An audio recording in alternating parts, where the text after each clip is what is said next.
Gwan, are you there? What's good? And you know who this is, baby. The #1 podcast in America, dedicated to all you kings and queens of color, homies and homettes, shotters, woo gals, G-boys, and charges. The one and only Jerk Jollof and Collard Greens podcast. Gwan, are you there? What's good? And welcome to episode 33 of Jerk Jollof and Collard Greens, the world's most cultured podcast. I'm your host, Glenn AKA G-ransome, and today we've invited fellow podcasters, the Thoughtful Angels, to help us navigate this season of cuffin on a subject often deemed sinful, taboo, overhyped, while some others simply can't live without it, and we all literally would not be here without it. That's right, y'all. We're talking about the grown-up, knocking boots, bumping uglies, cabbing, stabbing, daggering, good old sex, because I'm all out of colloquials. But we got to keep it cultured. We got to keep it cultured.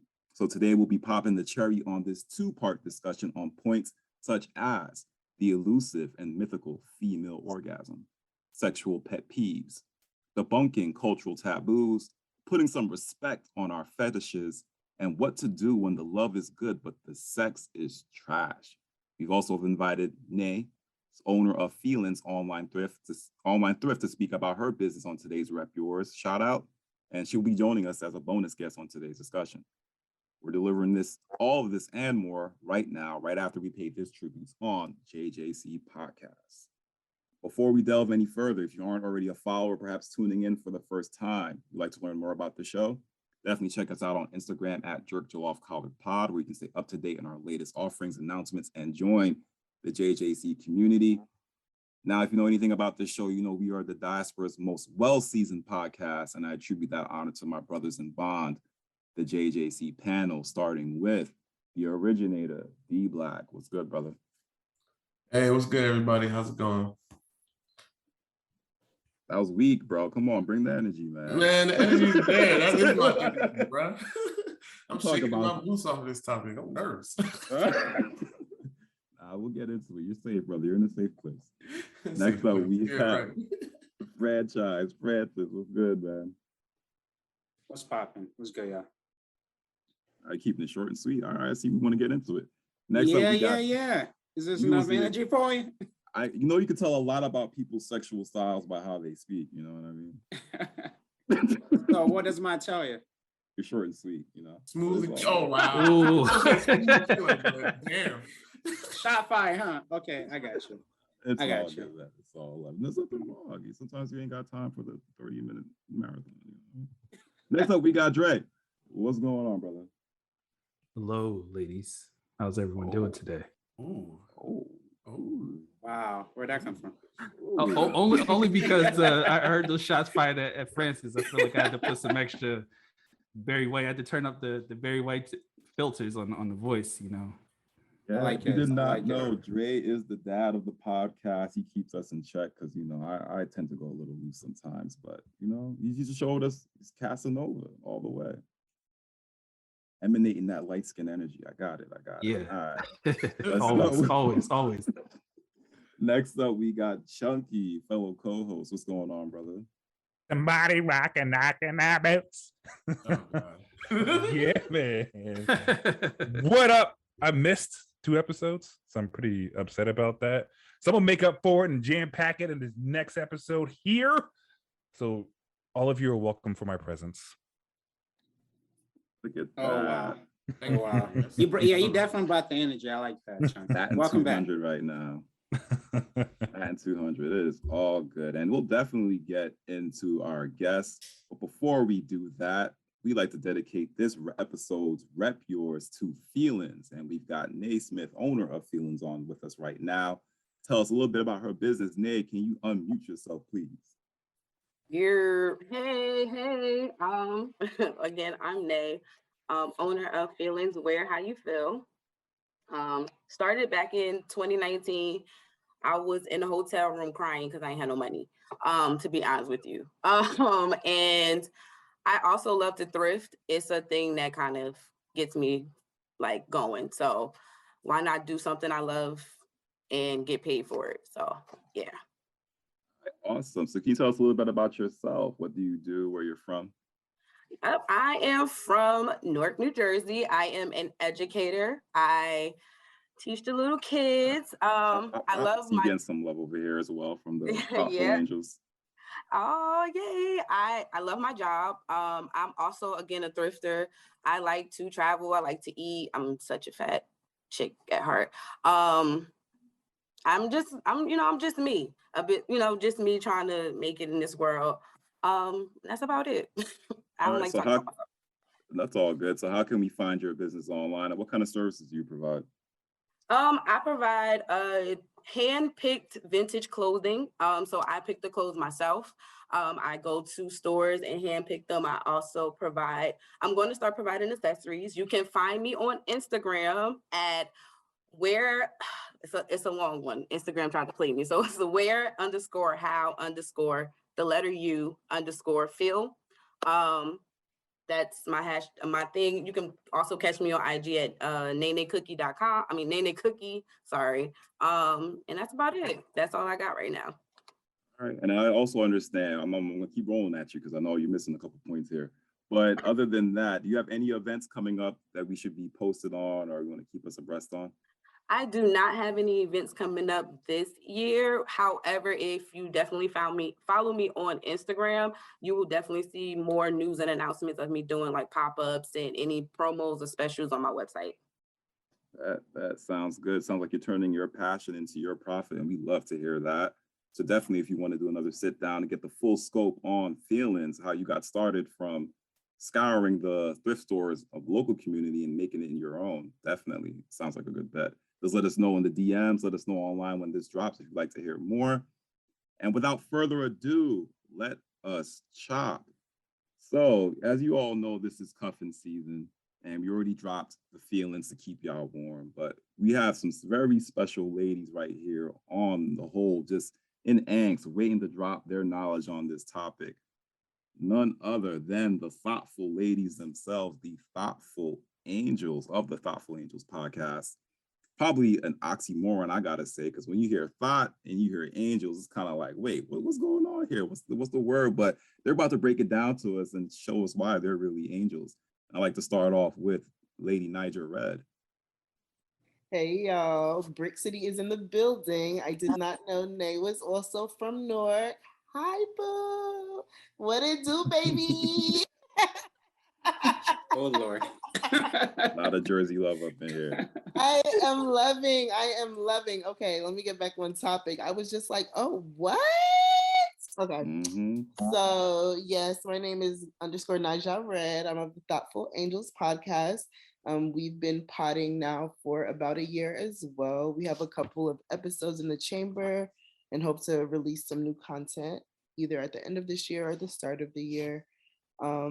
Thotful Angels, just like you said, is an oxymoron. We were a group of best friends, essentially, that the conversations that we were having, a lot of times we were like, this needs to be put out for public consumption because the shit that is being said is so wild. Like, we can't even keep this to ourselves anymore. So the Thotful Angels were born. Our Mr. Thoughtful, who is now not in a recurring role in the podcast anymore. We always call him the thought of the group. And I always say I'm an angel if you listen to any of our podcasts. Our other lady Thoughtful, it depends on the day of what I'm going to call her, a thought or an angel. Amen. Wow. Okay. It seems like she's on the fence there, but hopefully she'll get to defend her. She'll have a chance to defend herself. So don't worry. She will have a chance to defend herself, and she's probably gonna flip it right back on me. But that's my stance, and I'm sticking by it. I said what I said, and this is where we are. So yes, I am super happy to be here with y'all. I can't wait to create a great pod with y'all today. Awesome. All right, so I guess the ladies went from 2/3 to just 1/2 of the pod. Now that Mr. Thoughtful's no longer there, so Rena, take us home. Defend yourself. Take your claim here. What's going on? Oh, first of all, what's popping? What's good? I'm not gonna let my sisters do me like that, but we're gonna keep it cordial. company. But yes, depending on the day, I am either, you know, the one on the left shoulder or the one on the right shoulder. You know, it's give or take. It's none other than your favorite thoughtful angel, Rena herself. I go by _ITSCEDRINA, and you can find us everywhere on social media at Thoughtful Angels on Instagram. And yeah, I'm so excited to be here. Like my good sis said, we've taken a little break, but yeah, we're excited to come back with some pretty spicy potting in the near future. But to the guys, we thank you so much for having us on tonight's episode. And yeah, I'm excited. Sounds great. And thank you for those lovely introductions. So let's go ahead and jump into the discussion, because I know everyone's just on the fence about this one as well. I see the nerves was fluctuating left and right. And maybe this will be on video. I don't know. You guys, everyone can see it for themselves. We broke it down into 3 segments. The first being he say, she say, where we'll uncover and debunk myths, rumors, thoughts about sex in general, particularly amongst the culture and the Black community. The second discussion point will be myth of the female orgasm and legend of the great Black dingus. You already know what that going into. And then lastly, we're going to cap it off with good sex is 80% emotional, 20% physical, where we'll talk about what constitutes as good sex. Are emotions required to make it good, and what to do if you're in a situation where the feelings are there, but the sex is subpar, I guess you would say, in a sense, which is a very common predicament. So let's go ahead and jump into this. I'm going to lead this off with the ladies. He say, she say. Thank you. Black men / women don't do this in bed. Let's uncover some of the taboos, whether they're false or true, about what men and women, particularly of color, are willing to do in bed. You know, Nay, you just immediately hit the unmute button, but I'm going to throw it over. Let's let Nay go first, and then Thoughtful Angels take us home on this one. Dang, I just took it off of mute because I just wanted to get ready. If you get ready, you gotta stay ready so you don't have to get ready. Dang. Okay, so a taboo is, you know, don't suck dick. You're a dirty girl if you suck dick. That was a taboo for a long time. Can I say dick? I can say dick. Okay. All right. But yeah, you know, you can't. It's a dirty girl disease if you suck, give fellatio. Oh, I like that. I like that. I like the like how you scaled it up there. Rita, Nigel, what are your thoughts on that one? Any other taboos you like to add to that? Because I'm gonna second. I've heard it, but I want to hear from the ladies first, because I actually mentioned it to someone. They were like, "I've never heard that before," and I'm like, "Yeah, Black women don't give head." But let's just drop it over to the ladies. Thotful Angels, what's up?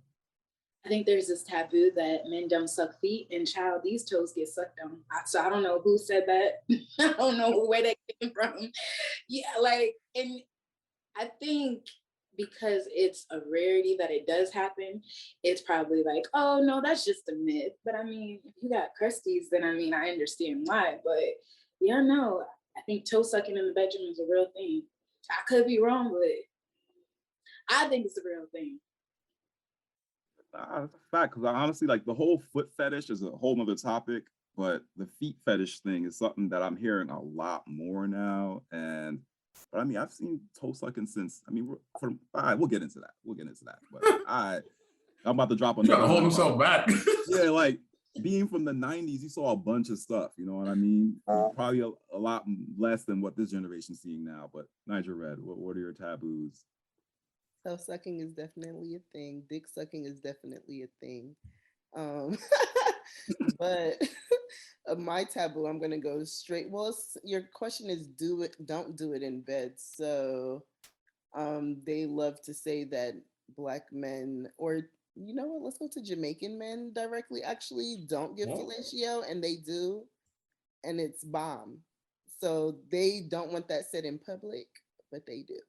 Wait, so in particular, being a fellow Jamaican, so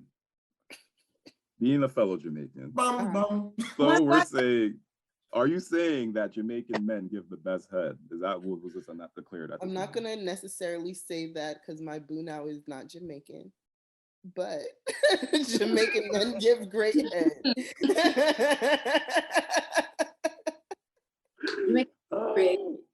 Man, you just hyping Glenn. I was like, I think he had to recover from the last time when his moan It was failed. always crazy because he was always like, don't let anybody know that this happens.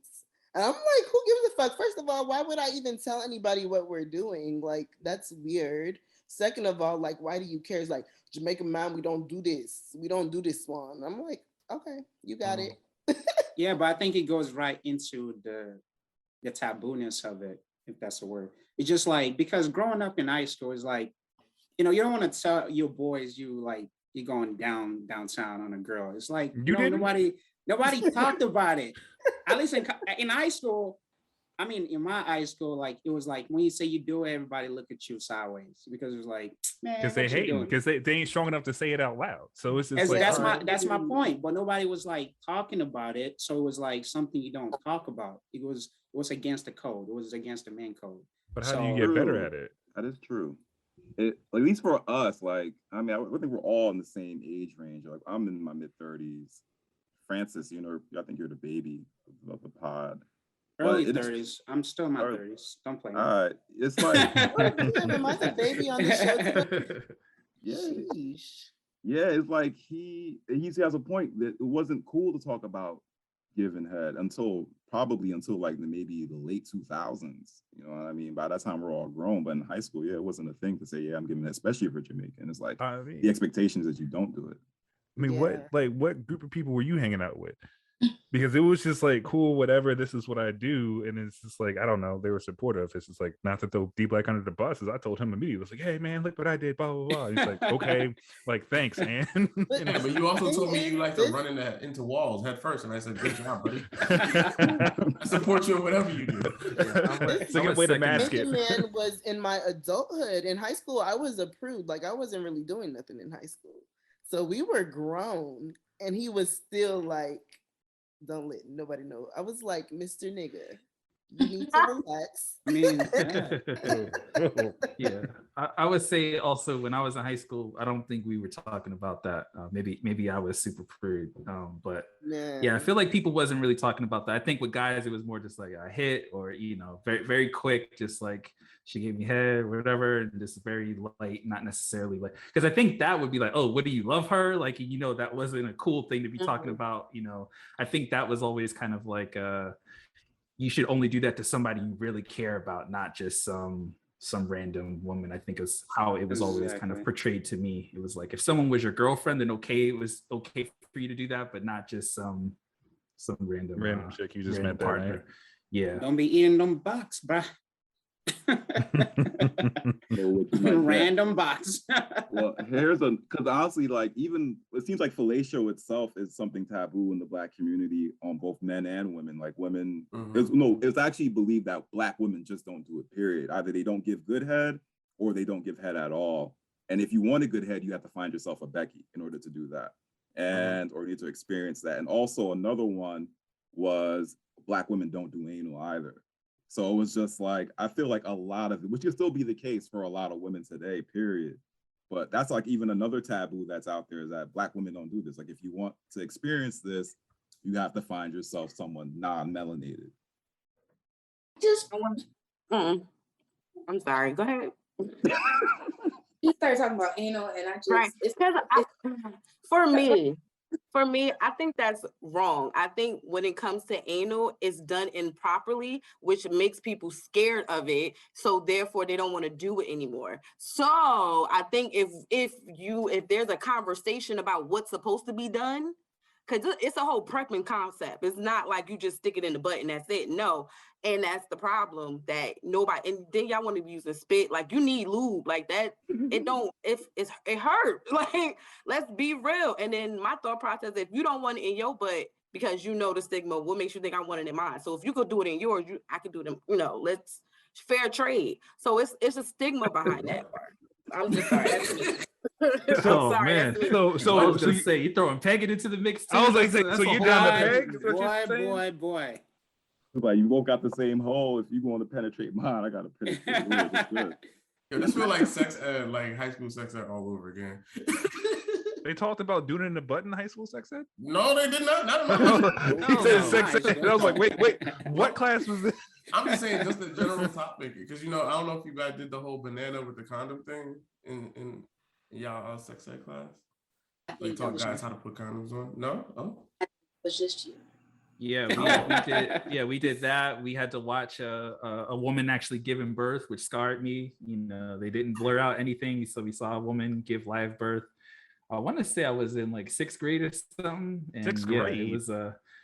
it was rough, man. It was rough seeing. I had never seen a woman, naked. But what was that? I said, what school were you at? So I know to not send my future kids. Oh man, I know he was talking Jersey. There's South Orange school system right there. We watched a live birth. Was in Jersey before he went to I was in Cali. Jersey. But yeah, we watched a live birth, and that scarred me because I had never seen anything like that before. So seeing a woman, seeing a vagina, seeing one with a lot of hair, it was very, very scarring for me at the time. Seeing that, but it scared me. I did not want to have sex at all after watching that. So I guess it worked for me.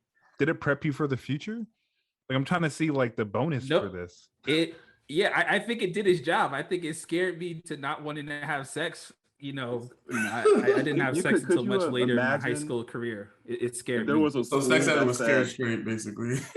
That's basically what it's intended to do. What you imagine if your high school say, "Yo, y'all gotta get it in now, yo, like for real, it feels good. Y'all need to do this." Like you could imagine how like the pregnancy rates would increase if they actually encourage kids to have sex. So a lot of our systems, think about a lot of the culture around sex, especially with Black culture, is against having sex. It's like shaming, a lot of shaming, a lot of scaring you. Just like it's not a healthy conversation for me. I think I missed the mark on this. Like I was well educated. I was told what to do, what not to do, stuff like that. Like it was nothing. Not nothing for me, but understanding the risks and consequences of it. It's just like you don't want to be 16 and have a child. So it's just like if you decide to do it, wrap up. And I think like back in the day in high school, it's like a thing like, oh, if you had a condom in your pocket, you was one of the coolest dudes in high school.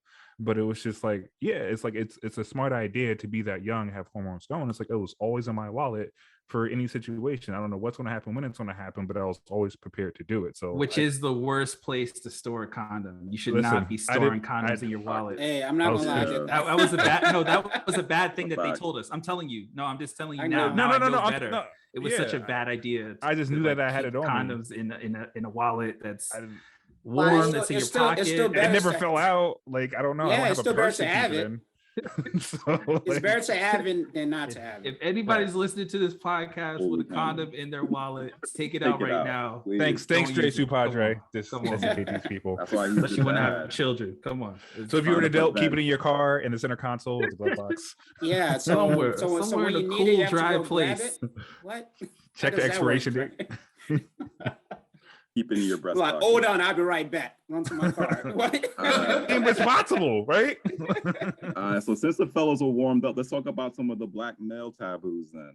I'll jump on the being a Jamaican. I can say there's a lot of fluff around Jamaican men not performing oral sex. I guess to wrap that up, like it's even promoted in the music still to this day. In dancehall music, it's like, yo, man, ball, all types of things, no pussy, like things like that are just always perpetuated in Jamaican culture, Jamaican music, a lot of which honestly borrows from European ideals on what sex is and what sex should be.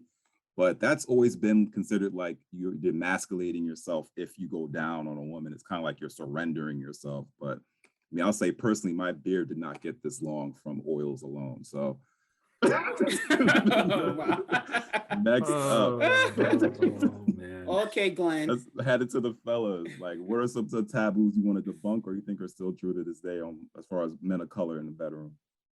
One that I'm happy to say that I believe is still true because it makes me feel uncomfortable with how I hear people talk about pegging on Twitter. Makes me think that everyone's doing it. I don't know anyone personally who's wouldn't be something on my list, but that's one that I always hear often, that the internet or podcasts would make me feel that it's a very prevalent thing that women are doing this quite often to men. I almost actually want to ask the ladies of the panel if they've pegged before, because that's one that is a huge taboo. I think that a lot of people don't talk about. I have never pegged personally, but I have dated somebody that wanted to be pegged, and that was the end of our relationship. Oh, You're not so down you for the pegging? refused. You refused. It wasn't like forced upon me. I just was looking at him sideways, like, yeah. I don't know. Maybe now that I'm older, I still can't wrap my head around doing that. Like, peg yourself. Like, you got it. I believe in you. And I feel like men aren't as clean as women, so I would hate to get into that position or do something like that, and a wad of shit comes out. Oh, yeah. Then And I guess to be fair, just if we do have a listening audience that's not familiar with the term pegging, because I think maybe that is maybe I'm being too that's just a normal thing, but that is when a woman fucks a man in the ass. Yeah, she pegs a man. Yeah, that's the exact term. I guess using a dildo or some object to perform an anal sex act on a man is, I guess, the official term for those who may not be familiar with it. Okay, I mean, now that we're talking about anal, I think one thing that as a taboo in our culture as well, like within black men, is eating the butt. You know, that's groceries. I don't know. I feel like that's something that's. Did they make a whole song for that? Right. I don't know. I feel like that's still very. So I mean, it's up there with giving head and all that stuff too. I think. I found that a lot of people, like a lot of men, like to lick on some booty holes before they lick on some cat. And I also find that they like their booty holes licked out too. I don't know about these 30-year-old men. Man. I mean, okay, so like this is the thing. They like a tongue down there. I'm sorry, people be having their legs pulled back trying to get it back. So, man. I don't know. Okay, but like I just microorganisms and all that. No, there's a small number of people. You'd be surprised. They're telling you that, Francis, like as their friend, like they don't want to put themselves out there, right? But between these sheets, like they be scooping up, like come to the edge of the bed, boy. Right, all that with the tip and everything. They like it. A lot of capping goes on in the well, this is new to me because I was like, I mean, I guess we don't talk about it amongst my boys. You know, I don't know. I guess I don't know what happens. Absolutely under not. the sheets. But... that's nasty, bro. Yeah, Francis, we can't have that conversation. So let's keep that a taboo between all of us, all the members of the podcast. The panel. Well, I will break that. I'll be the first one to say something. I don't want to know about you guys tooting your butt in the air. Chunky, is that what you be doing, bro? No. You know what? I'm not saying it's a bad thing. If you so my thing is just like I'm never ashamed of what I do, so it doesn't matter. So like what I do with my spouse or whoever I was with, it's between me and them. Like I said, I told D-Black this because I felt like telling him we were pretty close. So my thing it's just like I could care less what your feelings are because I'm not fucking you and you're not fucking me, right? So it's just like, oh, you're dumb for doing that. You love her or whatever. It's like, okay, what if I do? What's the problem? Well, if I want to spend the rest of my life, what's the problem? Oh, you're gonna clown me for that? At least I'm out getting some ass and you're sitting here just watching TV wishing you had some. So it's just like it's just that line where like that male bravado or like, oh, like let me exude masculinity and I'm gonna downplay everything. It's just like that shit gets old after a while. And it's just like if the person I'm with doesn't like that, well, this is the person that takes care of me. This is the person that cooks and cleans and actually corrects me when I do things that are wrong. Probably knows more about me than I do about myself. So why not keep that person happy? That's it. No, now, some chick that's met at the club, that's your business. You ain't never gonna know about that. But most of the time, like I've been in decent length relationships. Like I said, D-Black knows about that, and it's just like I had no issues there. We were dating for months on end, so. That's that. So there's nothing else to tell. Dre, I'll text you about pegging later. All right, so let's jump into the next one, man. I'm blocking you right now. Keep the peg stories to yourself. All right, let's jump into the next one, and I'll start off with Rena on this. Women control the access and quality of sex for both genders. Is that true or false? I think there's a little truth to it. And I say that because at any point in time, we can decide whether we want to have a male partner to the normal, or we can tap into that curious side if we ever should want to. And just as women, I think there's a certain, like, we have certain set qualities and deal breakers that we're just not willing to budge on, especially for when it comes to a man. But I think if you decide as far as quality of women, same thing. Like, if I was to ever deal with a woman, like, she got to be top-notch bad. Like, that's just out the gate. And when I say bad, I mean all well-rounded. Like, she can't be all loose and out there, because I mean, if you thought, no pun intended, but if you out there thought in the streets, I don't know who all you and dibbled and dabbled with. So it's like, I'm gonna need to see some papers. So I don't even want to get into all that. So I think there's a quality factor that has to be set in place, whether it's man or female. But I mean, I think there's so many more women than there are men available. So our dating palette is already like shot to shit. And so I think quality wise, yeah, like, you can't be no like dusty ass, like homeless, banter looking ass dude. Like, no, it can't be none of that. Like, obviously there's a bar that's set, especially since there's not as many men for us. So it's like, yeah, no, it can't just be the first thing I see. There has to be some certain type of qualities and things you hold about yourself. There has to be self-awareness. There has to be, like, you can't just, I'm not gonna speak for everybody, because some ladies do like bum ass niggas, but you can't be a couch potato like that. Like, nah, definitely gotta be, it's definitely the women. Definitely the women. I think, yeah, we hold that. In a way, we could say the bad dick index is very high for women, in a sense. Like, there's a good chance out of 3 guys that you probably sleep with, 2 of them will probably poor, 1 probably okay. That's what it kind of sounds like. So in a sense, if you have bad sex, that's on you. In a way, it's on the women if the intercourse turns out to be trash. Yes or no? I feel like it just depends, because like, we as women, we could be like so attracted to a guy before we ever have sex with them, and then it's like you have sex and it's like, damn, why? And I think that could just either be due to overexcitement on the guy's part.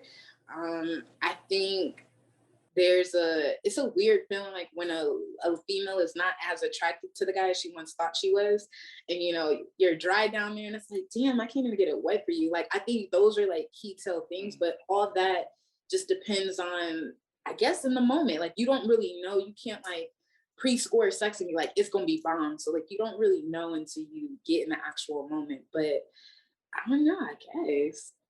Let's ask Nigel Red. What you think, Book?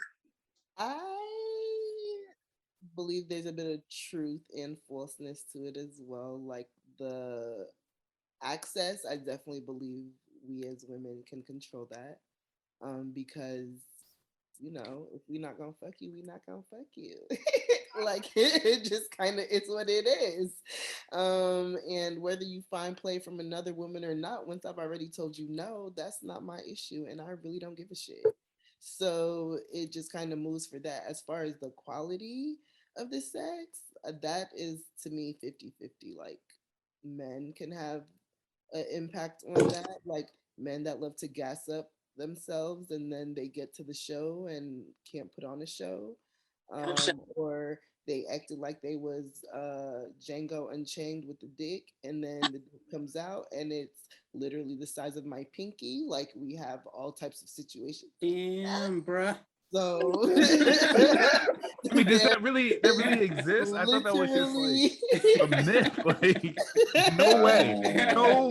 Like, no. The quality is 50-50. Like, it's not just on the woman. That goes both ways. But as far as like the access to it, if you don't get access to my box, you don't have access to it. So yeah. Right hand Sam.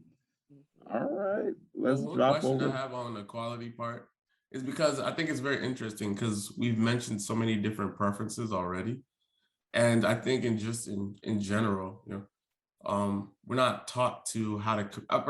First of all, there's already a taboo in general when it comes to this topic of sex in society. We already mentioned that in the Black community, there's a taboo associated with it. So now you're meeting someone and you're wanting to get intimate with them. Say it's your first time getting naked with them. Are you going to coach them on what you like? Are you going to tell them what you like? I think there's just an expectation that, so when you make that measuring stick to say, is it good, is it bad, or whatever, some people will, they'll do that, but the majority of people won't, and you like, so what really triggers you to, to reach your, sexual climax in that instance? You may not reference it, and then you're going to give that person a grade of F because they don't know you like your toes sucked or something like that. I'm not sucking toes. That's not my interest. My interest in my mind is not to go to your feet. You walked all over the earth with that. I'm not touching it. They don't. But maybe that's what you like. What if she just? No, what'd you say? What if she just got out the shower? Her feet are clean. No. I'm not. Okay, let me clarify. I'm not trying you still walk the earth with them, so no. I'm not. I'm not trying to judge. I'm just saying that my mind would not be like, oh, this girl look like the type of person I want her toes sucked. I'm not going to go straight to that. That's something that for me, like you would have to tell me that because I wouldn't assume that.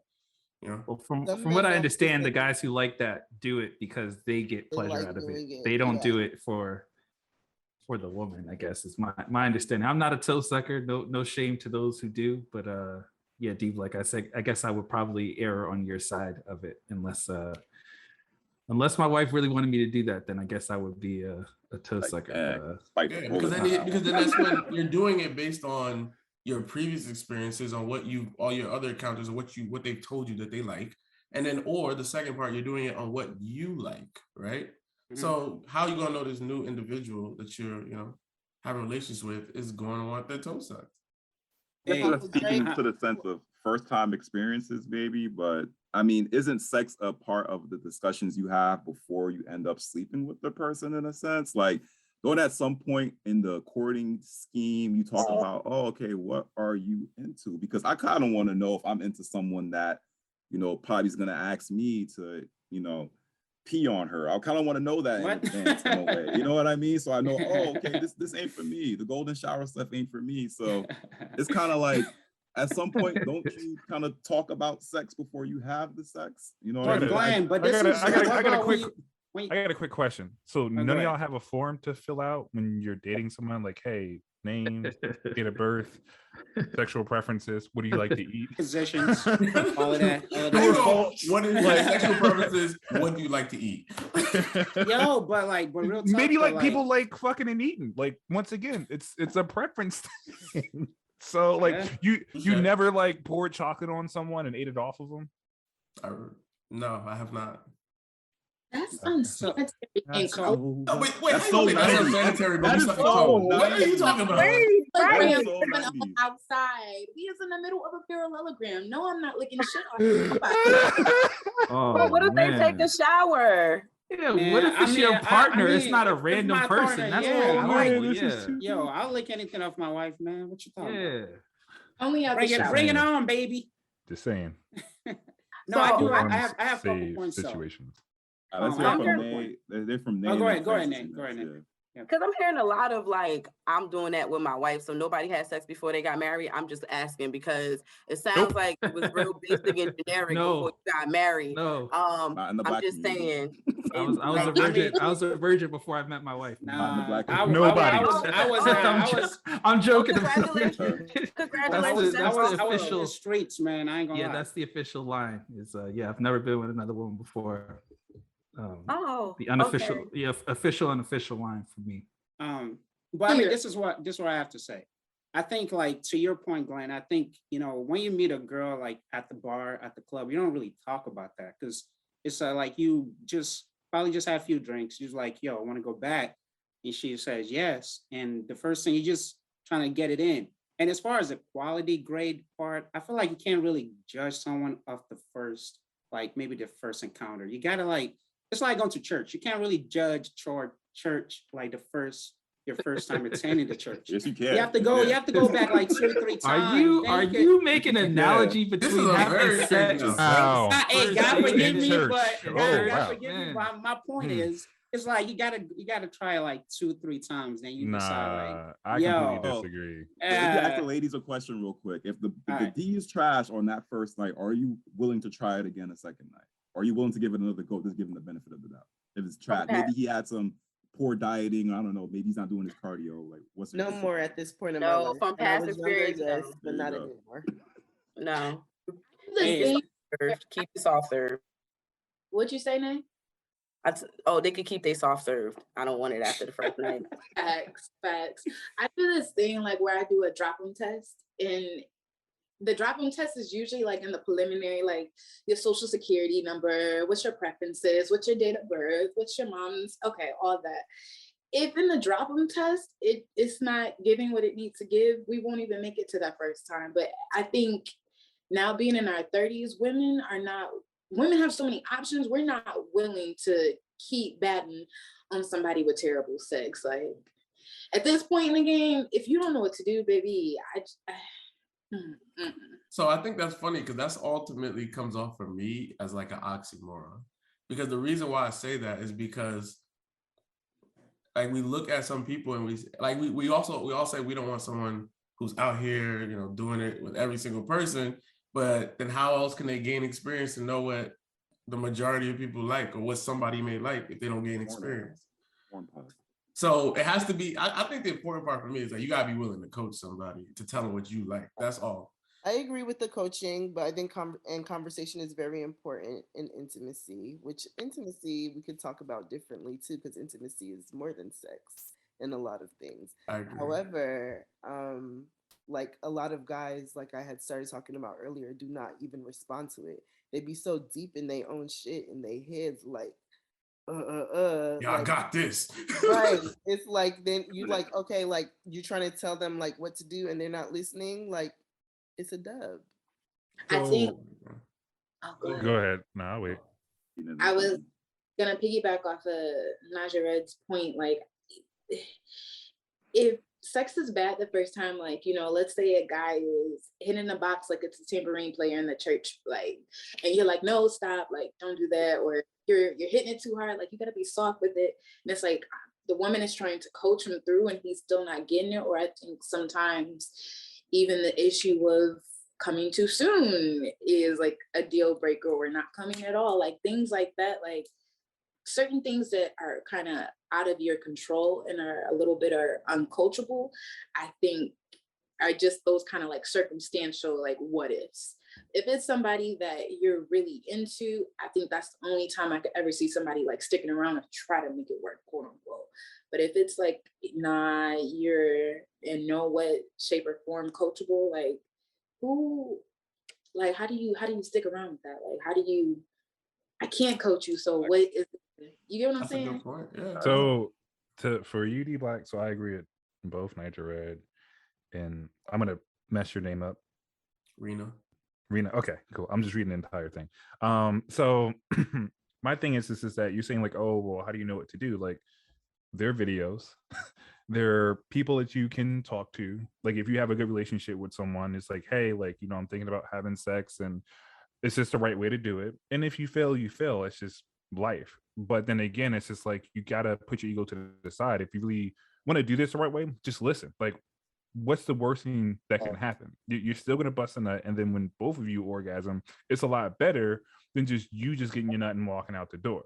So like, having true bragging rights is actually doing the right thing in that moment. I guess I speak for myself for that one. I know some men aren't like that, but to me, it just makes a amount of sense where if you're being told like, no, that's not right, don't beat it like a drum in church at 11 a.m.,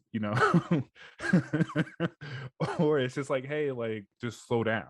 Like, don't do this, don't do that. Now, to me, there's a fine line where there's being dominated and being told what to do the right way. And I think as men, we get that confused where it's just like, oh, she's telling me what to do. She's trying to dominate me in the bedroom. I'm a dude. You can't do that. But I don't know. It's pretty clear. When someone tells you to try something a different way, just give it a shot. They're not trying to run your life or tell you how to sling dick. It's just like, yo, dude, you're just not hitting it right. You're not trying to get to the other side of the earth through this woman. Like, chill. Like I said, I think that's the key point there. The communication. there's different types of bikes. They all get ridden different. So how do you gotta be able to tell the person, what kind of bike you are. That's all it is. All righty, bike analogy. We're getting all the analogies here today. Church, sex, bike, sex. I can't believe Francis by himself with church. Waiting for the food analogy next. No, Cookie already dropped that. All right, so let's get into the next one since we're speaking about men. So essentially, sex is a two-person game. Essentially, it is essentially 50-50. You have to bring your best. It requires communication, at least if you want good sex, which we'll get into later into the discussion. But let's talk about standards for when it comes to piping, particularly with men. I feel like there's a rumor or myth that men can just smash anything. It don't matter. We're just swinging that Valyrian steel. We're dragon slayers. We're just out here to go on our little sexual conquest. It don't matter how bumpy she's looking, how fugly she is. We're just gonna go. We're just trying to go to the after party and slay. And we can do that on the dime, anytime we want to. We're just slinging it out, pounding it away. What's the take on that, fellas? Is that true? Have you ever had a circumstance where you're with the lady, she wants it more than you do, and you just can't perform because you're not that interested in her? Or can you just pipe anything? Can you just swing it out and keep it going? What's the word?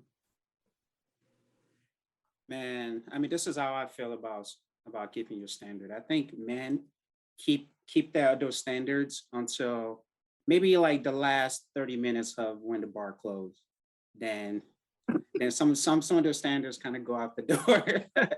But I mean, like, so this is, but like for real though, like for me personally, there are still some no-nos for me. Like I have some like requirements, some minimum requirement that a girl has to meet for me to even like consider talking to her.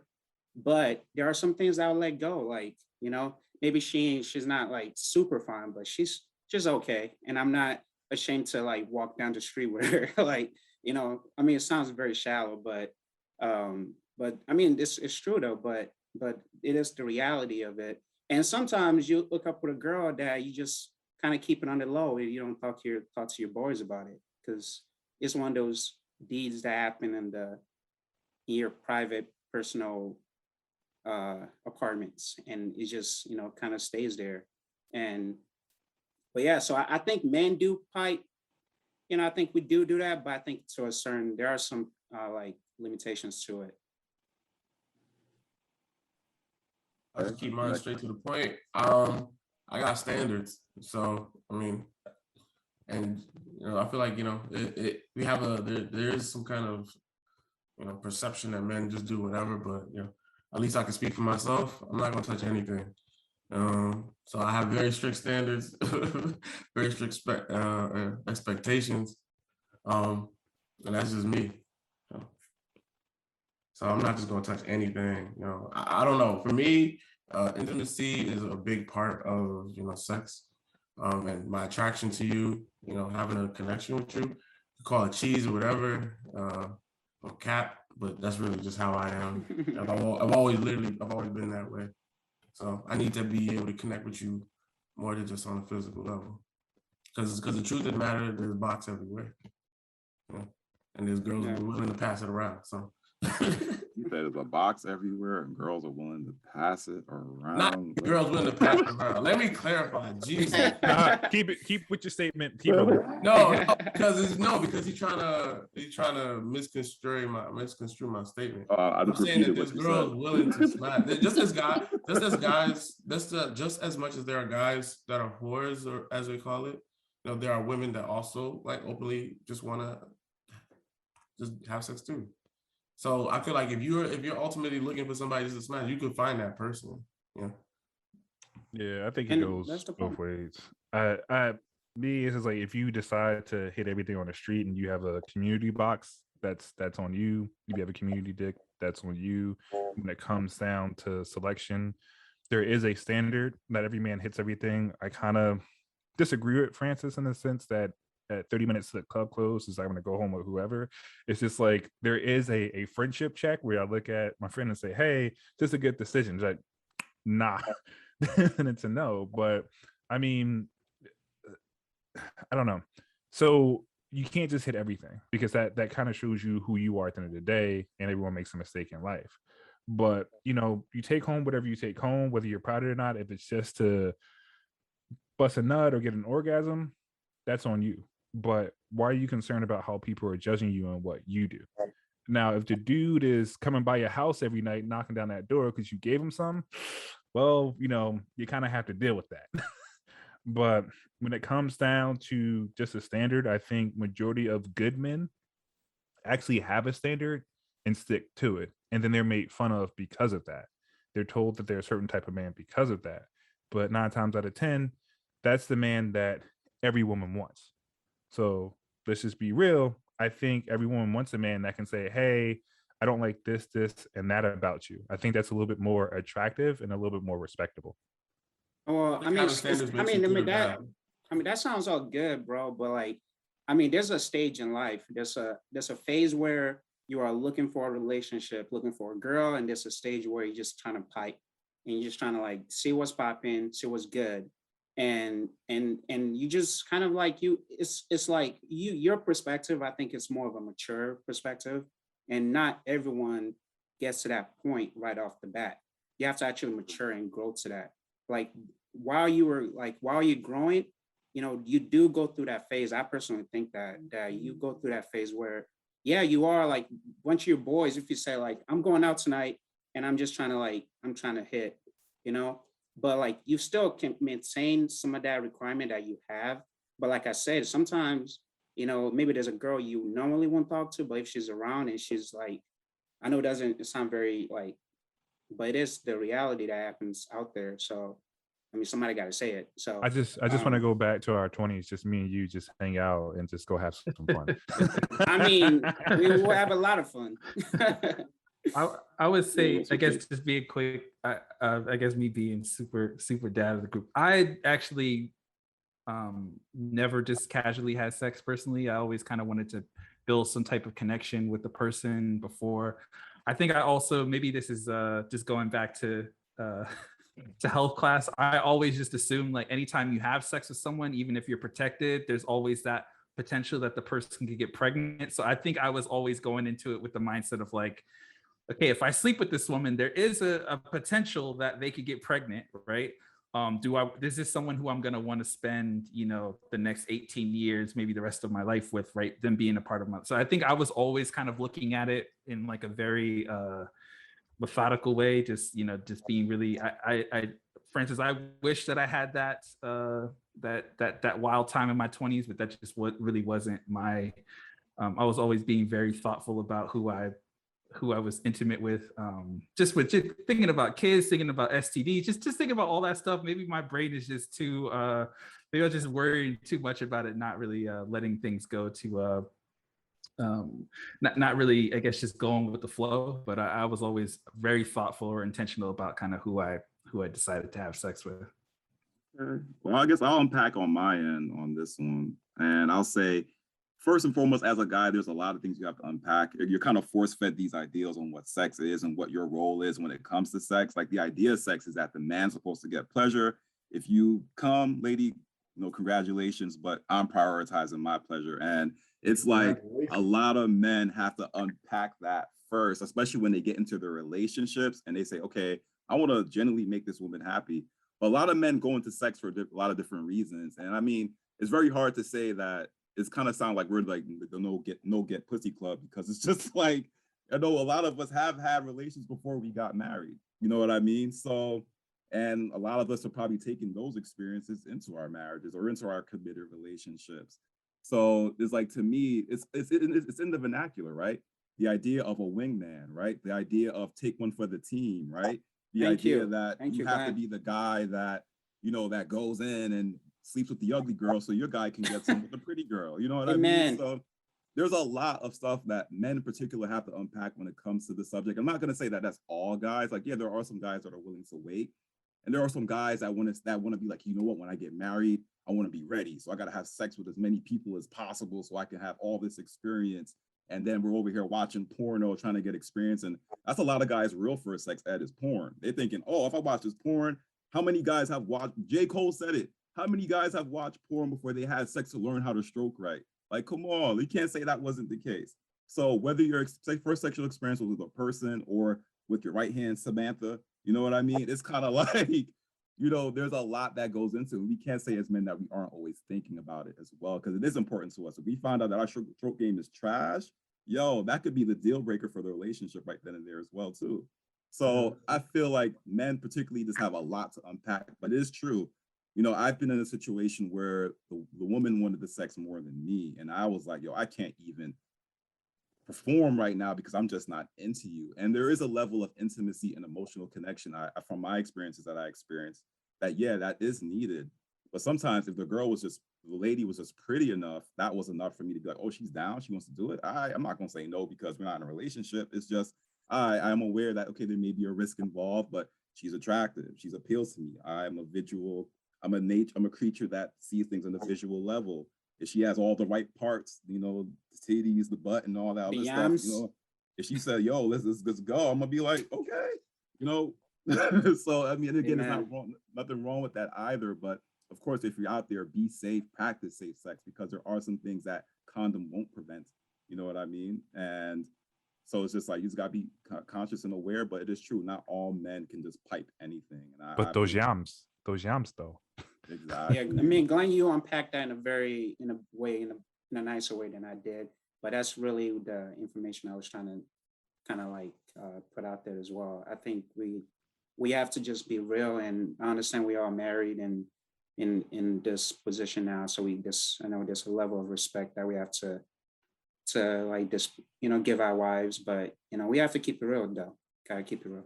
I mean, but who wasn't keeping it real? Like I said, like even like it's weird. I know, like you look at me like, oh well, you're coming from a mature mindset, but it was like that. It was just like, well, I mean, use that term "good guys," and I think that's a wrong way to perceive like guys who are out there who know they're not ready to be in a relationship. I respect the men that know I'm not ready to be in a relationship because I know if I'm in a relationship, I'm going to be cheating anyways.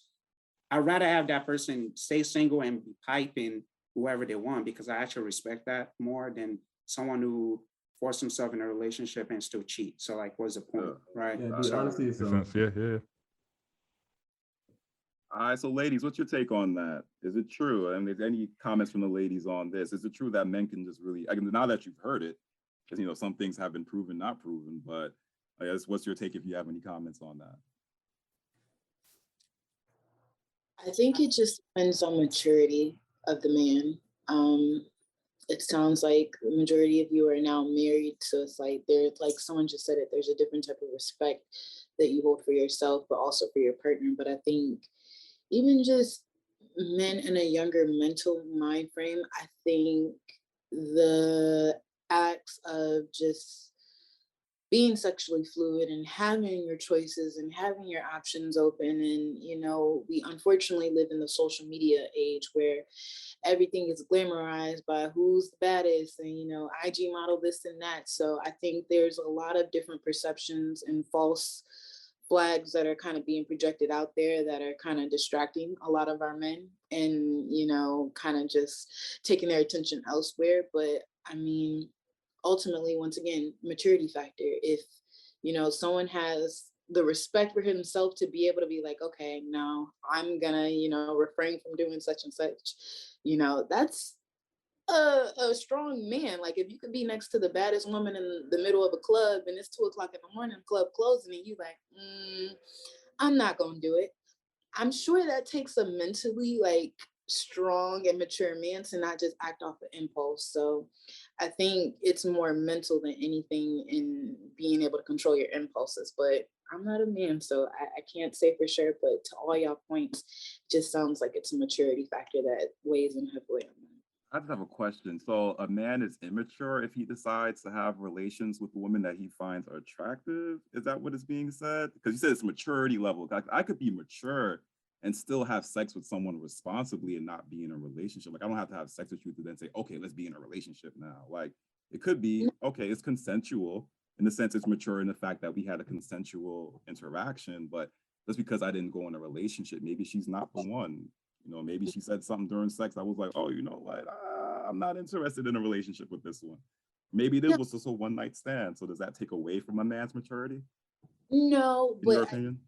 nothing's wrong with casual sex. I think it's just when it's like every night you're in somebody's bed or some other woman is in your bed. Like when it's like that, it's like, okay, do you not have enough self-respect for yourself? Because like, and you got to think we're in an age, a lot of guys don't use condoms. So it's like, you know, you have to think as a woman, I can only count how many times, and I can only speak for myself, how many times I've been propositioned for sex and they didn't try to have a condom. And it's like, whoa, like, where's your condom?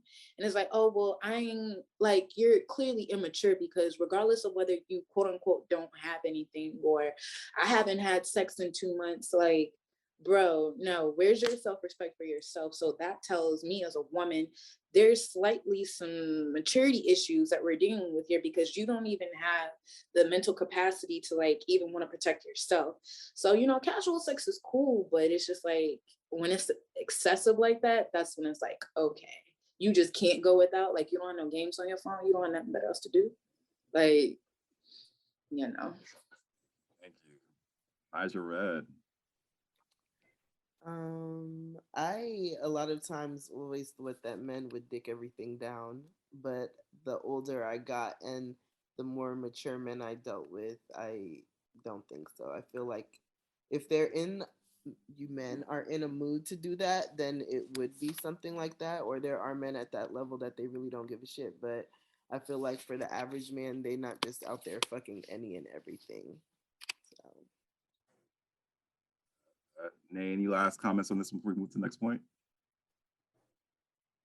No, I agree with both points. It's a age thing. At some point, you just be like, it's not fun anymore. It's like, what do we have? What else do we have? So, yep, they know they hit it right on the. Yeah, they was right. There you go. 'Cause I can't get it. All right, you concur. Very nice. They might have an opening for you on Thoughtful. You never know. You might need a strong third there. You never know. All right, so let's get to our last 2 points on this he shade, she shade before we break. Next one I'd like to discuss is back in my day. In your opinion, how have standards, views, or perceptions towards sex changed between generations, if at all? I dropped a couple tag words in there like sneaky link, demon time, OnlyFans. It just seems like today sex is way more accessible. Like no longer are the days where you're looking for your dad's secret porn stash, right? You know, all those VHSs that he would store somewhere. It's like sex is pretty much everywhere. It's in the social media, it's virtual, you can pay for it now, you know, it's everywhere. So what's your take? Is there really a difference in, I guess, standards today, or is it all the same thing every year around? And we'll start off with the ladies on this one. I'll go. So I feel like it's way more accessible now. I've read about like young men, like they're not even men yet, young boys can't even get it up because they see so much sex everywhere. Like on Instagram, there's the Instagram models everywhere. The ass is out, titties is out, titties is tittying, ass is assing, like everything just shaking and looking beautiful. So like when they're in these moments that like, I don't know if everybody cherishes, like when they lost their virginity or like whatever the hell happened, like it was like a moment, you know? They can't even have these moments because they don't know what to do. Like, even though, yes, there's porn, like they're so desensitized to what's happening in front of them, or they're thinking it's supposed to be like XYZ, that when the opportunity comes, they don't even know what to do. And for our generation, Rena and I, like even outside of the podcast, we're super close. So we talk almost daily or every couple of days. And every now and then it'll come up that like, you know, dating online, for instance, like I could be dating somebody right now and like I'm like, you know what, like I'm done with this, like I don't feel like I want to tolerate this no more, I don't want to be in it for the long haul. And I'll get online, I'll get on Hinge or Bumble or whatever, Tinder, whatever is out right now, and I could be on a date in 2 hours. So it's like whether and where I want that date to go is completely on me, if I'm gonna fuck him that night or if I'm not. Like, so I feel like the standards have changed. Like a lot of women don't have a certain level of like couth and class and tact that I feel like we used to see all the time in movies and growing up and things that we would hear from like our older aunties that now we're at their ages when they used to be coming back and telling stories that we would overhear, that are going on now pretty much. And then I feel like everybody always has somebody as far as the sneaky link thing goes. Like, I never really feel like anybody is ever truly single. Like, because you can be single and you can be truly single, and whether you fucking on somebody or not, but like, you got somebody that you could text, you got somebody that you could call, like, you have somebody that if you're not feeling good, they'll send you flowers. Like, everybody has somebody that will satisfy some point of whether it's like physical, emotional, any type of thing that you need, until you have that person that you decide that you're willing to give it all up for. Rena, One quick question. Sure. So you like talked about that old school guy. So do you like that guy, like back in the day guy, like your aunts were telling you about, that if there's a puddle, he'll take his jacket off, throw it over it, and you just walk on that jacket? I feel like if I saw that, I would laugh so damn hard, but I would be like, thank you, you're so adorable. And I will pay for the dry cleaning, but that's not necessary. I'll walk around the puddle. Okay. All right, get Serena on this one. What's your take? Standards have changed, yes or no? I think so. I think to your original question of like generational timing, like obviously sneaky link, everything is so demonized now. So it's like, you know, toxic culture has become a new norm for us singles. So it's like, if you're toxic, you almost get kudos or like points in the dating room, because it's like, okay, who can outshine who? Or even like, obviously social media has changed so much, and of course digital media. So I feel like maybe in the 90s, like, you know, our parents or even our grandparents probably had more access to magazines, so to speak.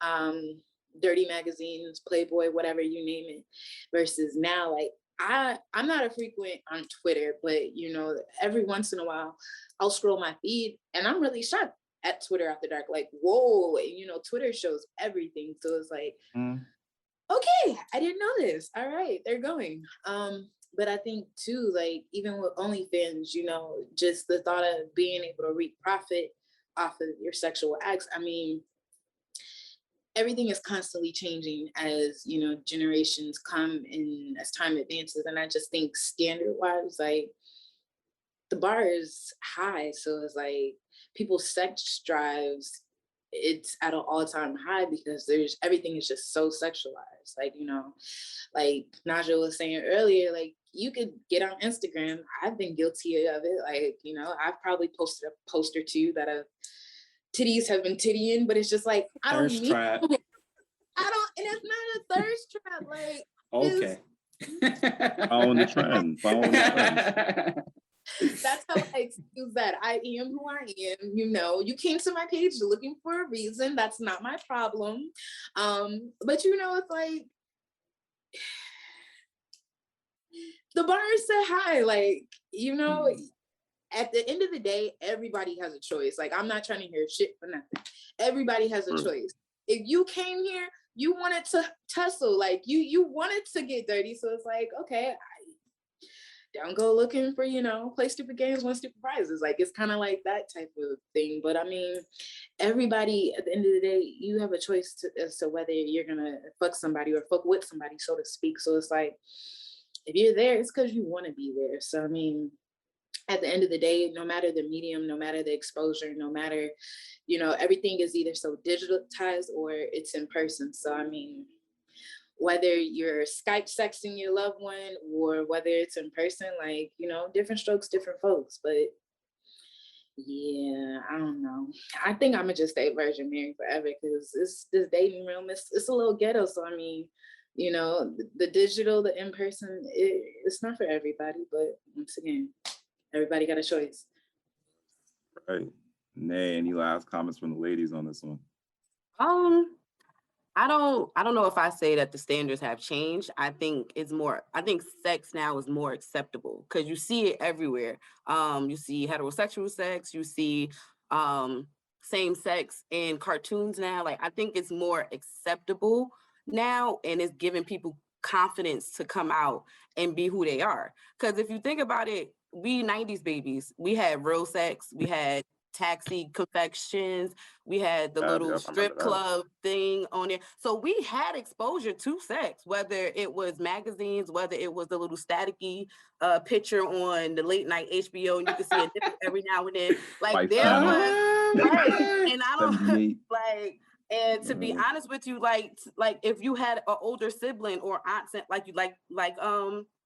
like Pretty Lady said, like you had aunts that were talking about it. Hell, we had Waiting to Exhale for females. So like when it's all said and done, it was a stigma to it or like a taboo to it. So everybody was like closed up, especially women. So it was like lady in the street, freaking the sheets. Now women don't give a fuck. It's just like, all right, it is what it is. I want to fuck too. So like what it is, like you want this or not. Right. So now people are more comfortable with being in their skin and doing it the right way. So I don't want to say that the standards have changed. I think in certain aspects, people are more comfortable with expressing themselves sexually because they don't care about stigma or the norm or taboos. So that's my final word to it. Hey, I'm gonna drop it over to the fellas. Any takes on that? Anything you'd like to add or object on that statement? I guess one. Go ahead, cuz. Look at that. We always so polite with each other. You got it. No, go. Oh, okay. No, I was gonna just say that I've never really thought about how she stated that. I've always thought there was, but thinking about it in the way she stated that, I think that there's a lot of truth to that. I think people do feel more comfortable with their sexuality, and they're not scared to express it and show it. And in the society that we live in now, give us a space where we can express ourselves sexually, and no one can really, people can hate, but I guess, but it's more acceptable in our culture. But for me, I think social media has had a huge influence on really a lot of us. Like you said, you can hop on Tinder or Hinge or Bumble or whatever, and have a date, in the same day. So we have more access to sexual partners if we need to. But one thing I didn't think about is I think with social media and TV and television and films, it does give us more freedom to express ourselves. So I really appreciate you bringing that up. Something I didn't think about before. Black. No, I think my cousin basically said it. Like I said, it really just comes down to accessibility, and having that, and I think back in the day we used to get like, what was that challenge on Twitter that kind of brought it back a little bit, where it was you didn't get direct access to it, what sex was, but there was something on Twitter. I think we talked about it on one of our episodes. It was like some kind of challenge where you couldn't really see it or something like that. The silhouette challenge or whatever? Silhouette challenge, thank you. So, maybe back in the day, it was like, you saw body parts, but you really didn't see the whole thing, you know what I mean? But now everything is just so easily accessible, which is going to kind of deter, well, not deter, but really kind of shape, people's inflection on, how they perceive sex. They think that, if it's accessible on the internet, if it's accessible visually, then it must be super accessible in society, but there's still that dichotomy between the two, where just because you can see it doesn't mean that that's how people necessarily engage with each other on a regular basis. So I think they just really need to understand the two, and understand that there is a line that differentiates the two things. That the world you see online is not the world that we actually live in. Ray, what's your take? I think between Francis and D Black, I think they covered it. Nothing I would be repeating them. So nothing else to add. Okay, any last words on that? Nothing to add. I'm usually the one that's always saying something like different from the Black community, apparently, and I got to question myself when I'm Black still. But nonetheless, like I have no idea how this works. I grew up in a time where social media wasn't that big. It was just Facebook, and that's how you got to see people's pictures, whatever the case may be. I'm used to dealing with people one-on-one. There wasn't Hinge or Bumble or whatever, and Twitter was just starting up, Facebook was just starting up, Instagram, and I think Snapchat was like 20 or something like that. So the access really wasn't there to speak to Nate. Like, yeah, we did have stuff on HBO, but you had to wait for that to come on. It wasn't always accessible. Like, oh, I can just watch it whenever I feel like it. They had TiVo back then, so I guess if you had TiVo, then you're one of the fortunate ones to record it and watch it. But I don't know how the game is today, and neither do I want to know. I'm happy with the person that I have, and I'm not curious to see what's out there. So, I take everyone's word for what's going on, and that's all I got to say. I'm gonna show you the secret, Chunks, on how you get to watch everything anytime you want to watch it. The thing called a VCR, right? So what you would do is you put the tape in the VCR, you put it on that channel, turn off the TV, set the VCR to record at the time the show would come on, and that was your DVR back in the day. Then you'd have the tape, which was probably the worst form of evidence ever. You could watch that shit anytime you wanted to. But that's basically how you did it back then. You had to work a lot harder. You had to work a lot harder, and you needed a VCR and some blank tapes to do it. Usually you were taping over. Or just recording over a birthday party. And birthday parties. Exactly. You see, like, yo, this is my 5th birthday party. It's like porn and shit. And you're like, what? Like real sex, like taxi cab confessions. But I would say this generation, accessibility could be an issue in the sense where, yeah, people have found a way to monetize sex. And usually back then, you had to be a certain age to buy certain things related to sex. You had to wait a certain time. You had to go through a lot more loops and hoops to gain access to it. But now, yeah, accessibility is a thing where you could pose as anyone and get access to these things. There's really no bar, no censor. But I feel like a lot of what's really different in this generation is we're trying to always define the new norms, right? Like, heterosexual sex is no longer the norm. Now there's an avenue for homosexuality. There's an avenue for other, it's not other alternatives, but other lifestyles that we normally didn't have access to. And not that there's anything wrong with them. It's just that they're way more prevalent now. And we're now in a space where we have to be accepting of these new standards, of these new norms.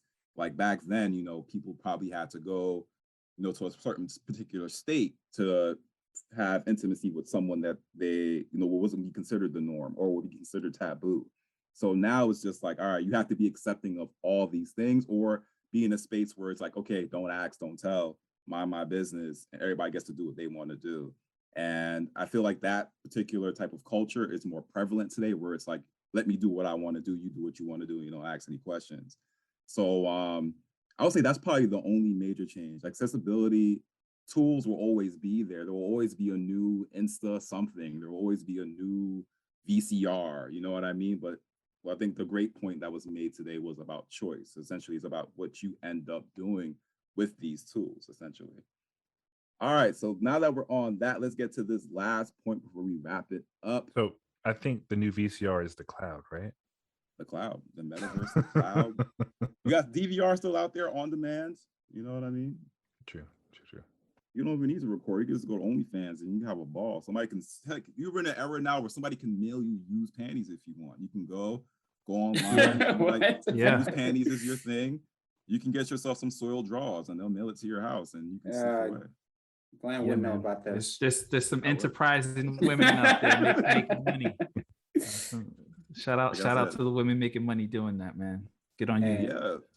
They broke the code. Make your money, girl. Men draws. I got plenty of used. I think it was like discussed before. Like men don't stay that clean, so it'll be like doo-doo stained draws that we'll be sending out. Boxes with That's a token of maturity. There, you feel that shit staying in your drawers. You shouldn't be out here in these streets looking for nobody to smash. Real talk. Like, jeez, my God. All right, so let's drop it to the ladies on this last point. 2 mains and a side dish. I had to put that food analogy in there. So we're talking about polyamorous, polygamy, inviting a third to your bedroom. I think we already talked about the sneaky links, which could probably speak to polyamorous relationships where you have somebody on the side nobody knows about. That could be your main, your one in the, I guess, the foxhole with you.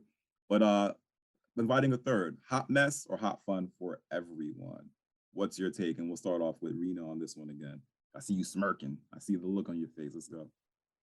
Because it's so ghetto, like, hot mess, hot damn mess. I feel like, especially when you're dating somebody, like, you don't really got no business inviting a third person into the bedroom if your stuff is really not solid on the home base. And I just say that because, especially like, if you're not even in a committed relationship and you're just inviting a third person, it's like, okay, what happens if that third person, or the second, I guess, female in this case, let's say it's, myself, another woman, and whoever I'm dating, and let's say she does something better than me, and now I'm feeling insecure about, what I got going on in my situation with old boy, and it's like, okay, well, do you like her better than you like me now? Like, I feel like we as women already second guess so much, and it's like we overanalyze stuff in our head, whether it's our mate, whomever, our friend, whatever. And so I really don't want to play these guessing games with another person's situation now. It's like, it's too much. I just think poly situations just, it's nothing permanent about it. I feel like it's a temporary fix for a temporary satisfaction that causes for a permanent, I guess, solution. Because it's just like, how you can't take back emotions. You can't take back how you feel.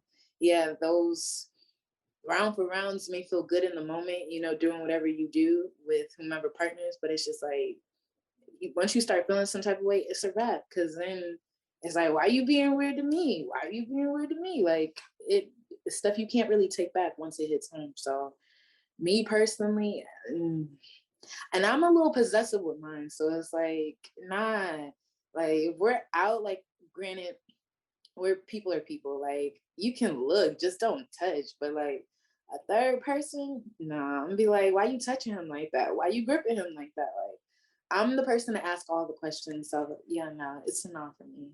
I don't like sharing my food, and I don't like sharing my man. Okay, well, you know what, Rita, I'm gonna come for you on this one, because on episode 9 of season 1, you said that if the person is down enough, you might be willing to pursue. You said, I'm not gonna front. You did say you were on the fence. So I'm glad you found the side of the fence you were on. Oh boy. I was clearly high or drunk that episode. Today, I don't mean that. No. Wait. So are you saying that maybe under the right circumstances, if you had a little bit to drink, maybe a little bit to smoke, that maybe you may change your mind? Ooh, good question. Maybe you on vacation. Yeah, What about that? Yes. You out of town. This is my thing. If I can only see myself, and in that context, especially in the episode, if I don't care about the guy, yes, I could do a poly situation, because there's no real emotional, there's nothing that's really tying us other than the sexual aspect. If that's my dude, that's my babe, that's my man, that's my husband, no, I'm not, no, we're not Will and Jada, no, sorry, Will and Jada. Oh! No, like, Well, I guess this is our last episode. Arena stock just went up just now. And Arena index just shot up. Yesterday's price is not today's price. She know what she be doing. You know what, Dre, edit that part. The views of Reyna do not represent the podcast of Jerk Jollof and Collard Greens. Jada and Will, if you ever want to come on the show, we love to have you. Thanks for the disclaimer, Dre. We needed that. All right, Gervais, take us home on this one. Then I'll ask the guys if they have any comments, and then we'll save the rest for part 2. Yeah, Nigel. My bad. I'm not with the shits, especially if it's somebody that I care about or somebody that I'm in like a serious relationship with. Like maybe when I was younger, but at this point in my life, it's again a dub. Like, because I am pretty possessive and I will kill you and the bitch in the same. Damn. I like that a lot. That turns Chunky on. That's a Chunky. Violence. He's speaking his love language. Yeah, his love language is violence. Physical touch. That makes his toes tingle right there. I mean, violence, not physical touch. Violence is your Violence touch. Like choke me. No. Hey, what's your take? So I'm a little confused. So are we talking, because you're just saying bringing someone in the bedroom. So are we just specifically talking about polyamory, or are we talking about just threesomes? So you got to be more specific with that, because it's two different lifestyles. I guess I'll break it down real quick. So polyamory means that there is a difference, though. That's a good point that you raised. So polygamy is when you're married to more than one person. Right. So you have like 2 wives, 2 husbands, whatever. Polyamory is when you're in a relationship, but you're also intimate with other people. That's when you have a unicorn, right? There you go. Okay. That could be it too. Okay. So for me, at a younger age, no. Now I don't care. Now I'm more so, because I'm at the point where I'm just like, let's explore it. If you're going to cheat, everybody, let's put it like this. All right. So for me, and it also goes with communication. Like Dayna said, communication is key. So having the experience of being in a serious relationship and having a conversation and being in certain sexual acts that I've never been in relationships prior to that, I know that it can happen without any discrepancies, because I've been in it. It's more so, I think it can happen because, one, you got to communicate. You got to tell people what you do and do not want. Once you don't communicate that, it's a fair game. And then you just like, oh my God, you did that. And that hurt my feelings, but I didn't know that going into it.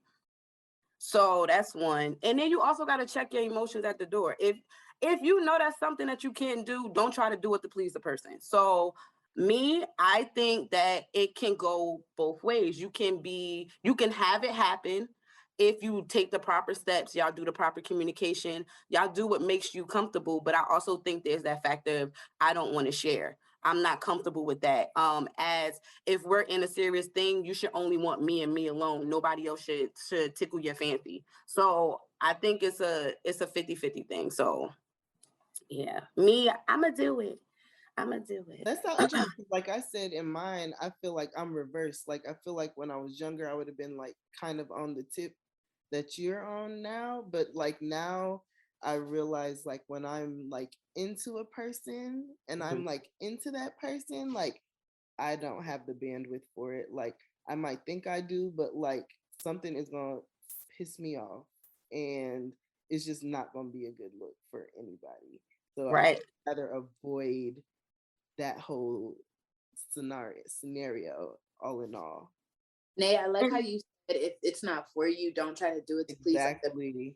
Like as women, we often make a lot of sacrifices for our man's dreams or his wants or his needs. And so polygamy is just another one of those things where it's like, well, if this is the only way I'm gonna keep my dude, then I guess I'm gonna force myself to like it. And then you end up in this whole lifestyle that you're not even feeling. Facts. One of my girlfriends did that this summer.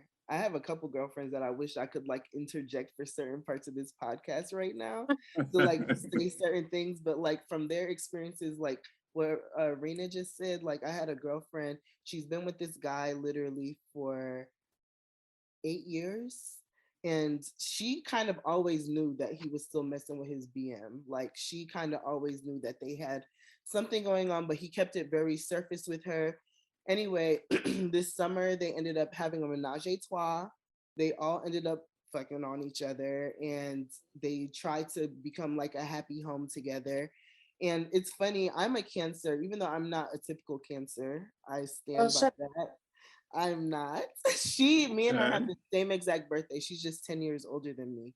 And she literally ended up spazzing on him and the BM and everything else and breaking everything up. She was like, I wish like I had thought this through, like you had talked to me about, because I was trying to do it to make him happy, even though I knew I could never do it. And I ended up imploding everything. So it's definitely doing things that you're comfortable with and what you want to do and how like things work for you. Because even if that makes him happy, if it doesn't make you happy, y'all will still be in the same situation. And that might have to be the sample tip right there, because you spoke the words, sis. That is true. And that'll probably go into the next segment where we talk about the myth of the female orgasm, whether or not women truly enjoy sex. But there's a point you raised, I've heard from a lot of women, is that a lot of times they're doing these things because they want to make their man happy. And you know that go, nay, don't do what don't fit you. Half fit, don't wear it. But let's wrap it up with the fellas here. What's your take? And one thing I got to say, how many Nigerians do we have in here? Just from a show of hands real quick. 1, 2, D. Isn't polygamy sort of like in the culture in a way? Isn't it like the yes and no? Like I have an uncle that has 3 wives and I grew up around it, but then 2 of my uncles only have 1 wife. So it's like, it's accepted. And most of the men, of course, that have multiple wives are Muslim. And in the Muslim culture, you have to take care of all of them equally. So like, yeah, polygamy is there, but everybody can't afford polygamy. So y'all niggas out here talking about you want to have this because that's what they doing back home, but y'all can't really do it how they doing it back home, baby. That part. So respect yourself. Yeah. Nice way to I mean, like my mom is one of 32 kids. So my grandpa was had 9 wives. My man was out here. So yeah, but I think it's really a rich man game though. Like if you really can, I feel like broke people can't really play this game. So you have to stay in your lane, bro. Pretty sure there's a guy out there in some village slanging all of his wives right now on his little camera. I'm sure he is, but you know, I'm sure it's more popular, more acceptable for the elite. So that's a rich man game, I would say. So fellas, 2 mains and a side, are you introducing a third to the bedroom? And I think a funny thing, one thing the ladies on Thoughtful Angels also mentioned on this is that a lot of the times we normalize 2 women and a man, right?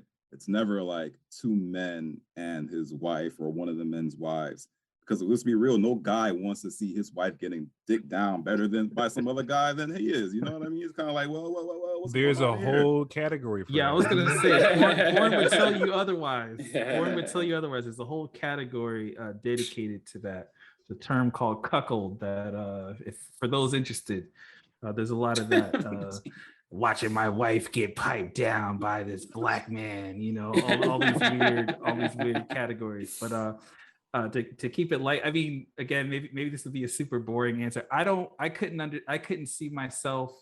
Definitely no to the polygamy thing. I don't think. I just don't know if I would be able to split myself. You know, I feel like my wife keeps me busy enough in between work and everything else kind of going on. I just don't know if I couldn't envision having a whole other relationship with someone.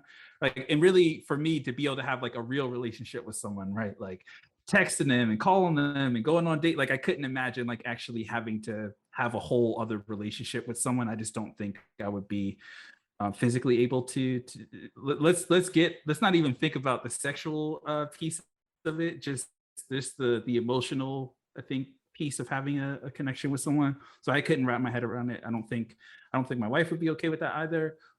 So definitely no on the polygamy piece. On the threesome piece, I don't also see that happening. It would really have to be, for me, I think it would have to be like something that my wife is suggesting. It would have to be probably like the right circumstances, like maybe we're on vacation somewhere and it's someone who we would probably never see again. I couldn't imagine. I always hear kind of messy situations about people doing it with friends they know, or people kind of very similar to the story. Niger Red, you mentioned with your friend. I couldn't imagine kind of doing it with someone I knew. But yeah, I think it would have to be like lots of conversations with my wife beforehand. What are the rules? You know, what would make you feel uncomfortable? What's the safe word, right? So if you decide to do it, but then once we get into it, something makes you uncomfortable. Like I think there would have to be lots of discussions to make both sides, you know, feel happy, right? Because what if I feel kind of some type of way? Again, I think if it would be another woman. I'm gonna keep it real. I'm not gonna maybe this is me being super sexist right now. But I don't think I would be okay with another wife or another man kind of preference. No shots, no shots to anybody. You know, if that's your thing, if you want to see that happening to your wife, you know, no. But yeah, I think it would definitely have to be another woman, and yeah, maybe I would feel some type of way, right? Maybe I would have to throw out the safe word if the woman was pleasuring my wife in a way that made me feel uncomfortable, right? You know, I'm gonna keep it real. You know, I'm trying to not, you know, be I think it's very possible that on both sides that each person could kind of feel some type of way. I know both all the women kind of maybe expressed that maybe they would feel some type of way. I think probably from a man's side, maybe there would be a potential that I would feel some type of like, oh, I've never seen my wife with that specific face before. Like, what's going on? You know. But yeah, I think I couldn't see it happening, but it would have to be not my idea first. I think I would have to be talked into it if I'm keeping it all the way honest. I got two things. Oh, sorry. I just had a quick question. Sure. Like, you said two women, but like if it were a situation where there was a masked woman in the bedroom, like is that there was a what? Like a mask? Well, I guess I would need to be asking some questions. Like, would she be kind of was she? Am I just there to be a voyeur, or like is she? You know, is it just like a one-way situation? Because I don't know if that would be fair, right, to both parties, right? You know, I would assume that all people would kind of engage with each other and not just like a tag team event, me and the woman taking turns. Hey, I'm sorry, the stud would be even more dangerous. You cannot win against a stud. Oh yeah. To keep it real, I would not want Young and May anywhere near my wife. That woman seems like she's able to steal. She's stolen multiple rappers' girlfriends. I don't want like. First of all, Young and May is super pretty in person. She is. She absolutely is. No. I'm saying I wouldn't want her anywhere around. I'm just saying she was still your girl. Yeah, she was still your girl. Is what I want to be clear. No, that's what I'm saying. She's like super pretty, and then she's like super petite. Yeah. Still ain't coming in the bedroom though. Oh boy. She will steal your girl. Literally, she would. Yeah. All right, Chucky, Fran, D, any last comments on this? Well, I had two questions for Dre. First question. Oh man, I'm on the hot seat today, man. Yeah, I rarely get you, so I'm gonna get you on this one. Oh man. So you talked about like if it was a second person, you don't have the bandwidth or the time to like deal with them. But what if they gave everything to you, where they lived in your home and they gave you all the attention and they did everything for you? Would you reconsider? Oh hell no. No, because to me that would almost be worse, right? Because then it's like, okay, you sitting on the couch and watching TV, like who you put your arm around, right? Like, you know, you got two arms. To me, you got two arms, but I feel like you're splitting yourself if you can't put your arms all the way around someone. You know, to me, you gotta ask them to move closer. It's a big family, Dre. No. I think that would be the craziest of situations. So no. That one took care of my second question. So okay, cool. I'm glad I dodged that bullet. Thank you. For me, man, I would say no, because it's always cool to have another girl in bed, but to your point, I don't want to deal with the in reverse if we have to deal with a guy in bed. So for that reason, I'm just gonna say no to it, because it can't just be just for me, because I know eventually that question might come up and she'll be like, oh, what about we bring a guy this time? Like, nope. Deal's off. So for me, that kind of eliminate me off the bat. So it's a no for me. Look, man, double standards are okay, Francis. We got to embrace. Sometimes it's okay to have double standards in the world, man. Well, sorry, I feel Nay just beaming me with I hear her shaking her head. I'm sorry, but sometimes double standards are okay. It's not that. It's just more so like it always tickles me to hear a man say it's okay for a girl to come in, but I wouldn't feel comfortable with another man. But did you ever stop to think that maybe the girl was never comfortable with the girl coming in? It's always like, oh, I'm not doing that because I want to see him fucking my girl better than me. But it's the same thing. Like, like Arena said, it's the same thing with women. We don't want her to put that gawk 3000 on you. Maybe she could get it to the back of her throat, lay down when you make it and let you, like, it's some things. And then, like, you know, sometimes you could just be like, hey sis, how you do that again? Let me see, do it again. But in other aspects, we don't want to see that. We are you making a good point. Yeah, you making a good point. I feel like I gotta just be really honest with my bias, my transparency. It's not right, but maybe I still got some ways to work on myself there. But I gotta be honest that is I'm not that I guess mature. I guess if that's the right word to put it. I wouldn't be able to. I gotta keep it honest with everyone. But can I ask a question? I'm sorry. Is it that y'all scared that somebody else is going to come in and do a better job, or that your girl's going to act a certain kind of way that you ain't never see her act before, and now it's a problem? Like, or is it all of the above? Because I don't think it's just somebody typing your girl. I think it's just a mental thing. You know, again, I'm being really transparent here. To me, I think men is like this, like, it's wrong for me to say this, but I don't know any other way, right? Like, that's my wife, right? That she is my woman. I think for me, having another man in that situation would be like, that's not true, right? Again, I don't think that's right, but just in my head, that's how I see it, is like, that's not that my wife is my property, but that's the only other way that I can explain it, right? And I guess she could say the same thing about me too, right? That I'm her man, right? And maybe she wouldn't want me to be with another woman, right? Or anyone for that matter. So I think that's the easiest way that I justify. I don't think I'm necessarily scared about the other stuff. I think it's just like the mental, me being a man, right? This is my woman, like, you know, all that machismo, all that really ignorant stuff of like, same way if someone disrespected my wife in front of me, right? That same thing, right? Same like, energy. I'm gonna have to fight this man, right? You know, just for my honor, right? So to me, it's that same thing, right or wrong. I don't think it's the other piece for me. I think it's more just the and also me thinking about it. I feel like I'll be thinking of it. It'll be like stuck in my head, right? Like you know, I don't know. Hyping her down. Yeah. Good. He was looking at her in the eyes. Like, I just couldn't. I think another point to that too is like, also it's your wife, not in the sense of property, but it's like the time and effort you took into building the relationship to have access to these parts of her, and now some guy can just step in, dick her down good, and then bounce and not have to deal with everything else after that. That's kind of fucked up. Like, yo, you should share some of this. Take her out to go eat too. Take her out to go shopping. Pay some of these bills. You know, pay some of this mortgage if you're gonna come in and start dicking people down like this. Yeah, it ain't gonna get that far. So, but that's the choices that this is the things you must talk about prior to getting into that situation. Hence the fact that communication is key when doing polyamory or threesomes or whatever. So I get it. I understand you now, Dre. I'll keep my head shakes to myself from now on. I'm sorry. I was like, I'll make it super simple for everybody. The answer is no.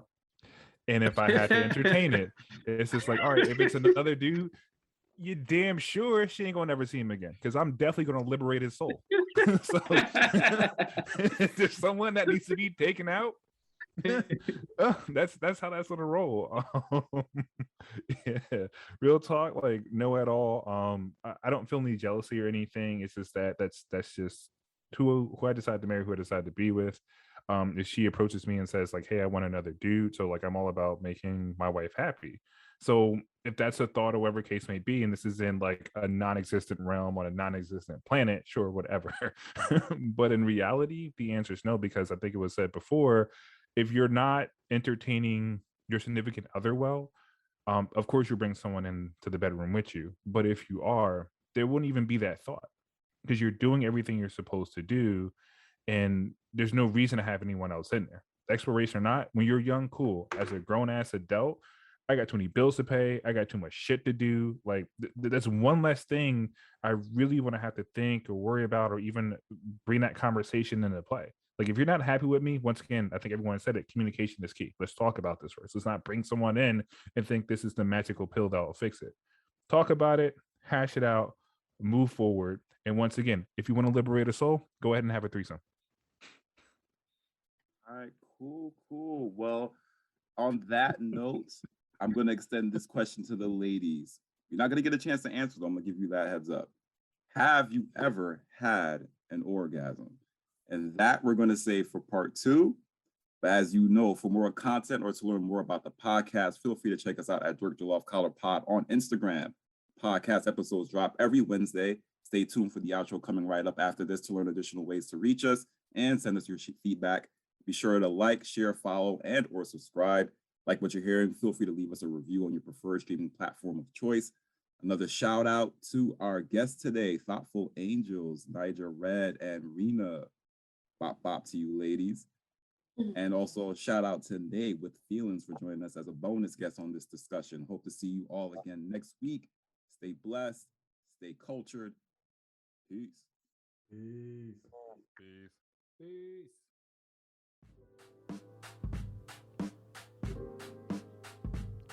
And that concludes today's episode, but that doesn't mean the conversation has to end. As a matter of fact, feel free to check us out at JJC Podcast on Facebook, Instagram, or Twitter for our post-discussion question following the release of this episode. If you are a Black or minority business owner or professional that would like to be featured on the Rep Yours segment of our show, or a listener with some general feedback for the podcast panel, feel free to shoot us an email at jjcpod@gmail.com. As always, likes and comments are always appreciated. Be sure to subscribe or follow to be notified when the next episode releases. And until then, stay safe, stay blessed. Peace.